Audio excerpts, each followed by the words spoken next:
So once I'm released and I get home, my mom's phone is ringing. It's his mom calling me to tell me that, she was at my house. She waited 2 hours outside with the other baby mom.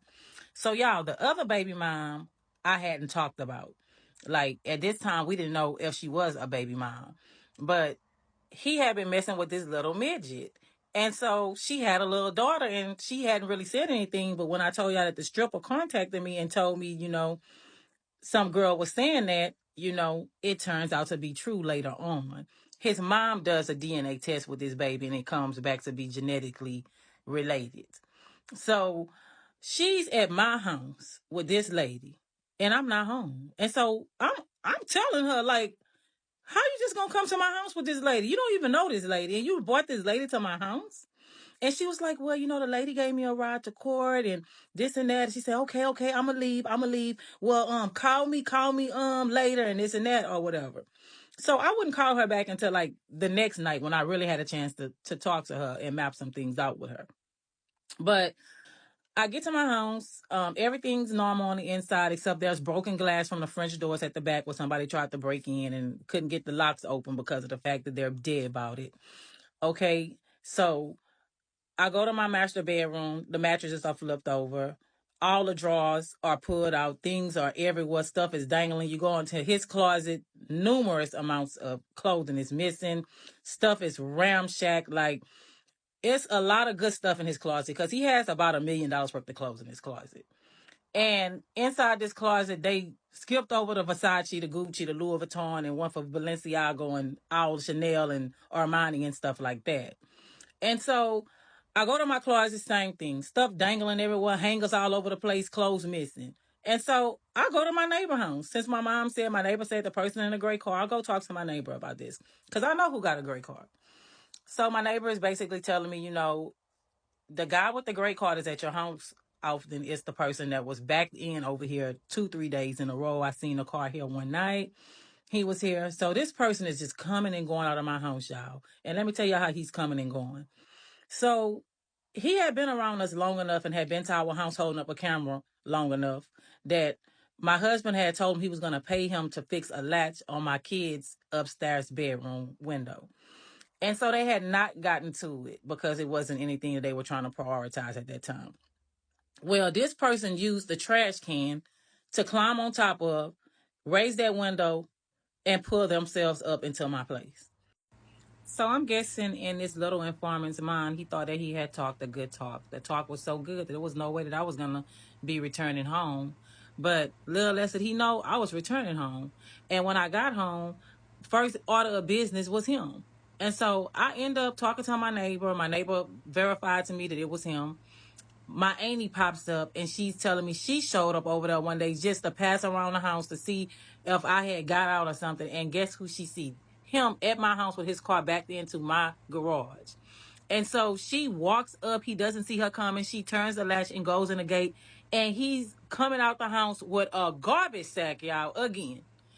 So law enforcement, when they arrive, they're taking this statement from me. They're taking this statement from my aunt. She's telling them this and that and everything. And then I tell them they can go talk to my neighbor. So my neighbor give a statement. Well, these Looney Tune Fort Bend County Sheriff officers are up here saying something about Radeon. Oh, it's a catch-22, this and that. What do you mean a catch-22? Somebody broke in my house, burglarized it, and robbed me, is what I'm telling them. And so they're like, okay, so we're gonna need y'all to come down to the station and give sworn statements like we gotta lie. And I let them have it. Like I literally let them have it. Like I told them, like first thing the next morning before I can get a cell phone, I end up having a report to the United States Probation downtown Houston on Rush Street. So I get there, go, and eventually they call me out. I meet with this guy. He's telling me that he's my pretrial officer and that he's the person that'll be doing my supervision pending the deposition. He's basically reading me a list of stipulations. One stipulation that's in effect, y'all, is that myself and my husband cannot communicate with each other because we are co-defendants, is what they're saying. And nobody on this case can communicate with each other, period. And so I'm going to have to get with my attorney on that, basically. Because, of course, I want to confront him. I want to know why your ass was walking with those damn agents in that building, and why was you telling me to eat noodles, and why you been so happy. And so he's basically telling me, my curfew is I can leave out the house anytime at 6 a.m., but I have to be back in for 10 p.m. They've kind of messed up a couple of things, though. They have me listed as living in Harris County, where I absolutely don't live at. I live in Fort Bend County. And so he's basically saying, well, you're going to have to get with your attorney and have your attorney correct this through the courts. And so telling me that I have a court date that's coming up in like 4 days at this time. And so I'm already preparing myself. The next day, my other sister comes over. So at this point, the house I have it to myself, basically. My mom is not going to bring the kids back for another week.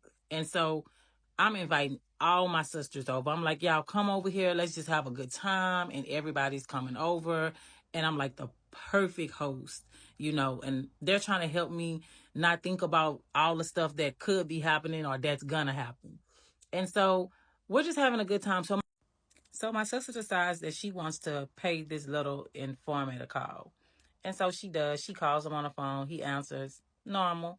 And she started asking him, like, what's up, what you doing? And starts saying, like, why you not in jail? Why everybody else in jail? And automatically, he blew up. He started saying, don't call my phone no more. Y'all ain't supposed to be contacting me. I'm finna call them feds on y'all and let them know I'm being harassed. Yes, like a real snitch, baby, a real one. Literally, my sister lit him up. She let him know that first off, she's not under no federal investigation and she could call him anytime that she wanted. She said it wasn't a problem when you was calling saying this isn't that when they was locked up, but now that my sister home, you on hush mouth now. And then so my sister let him know anything that you have at your house that belongs over here, you better bring it back right now. And she hung up the phone.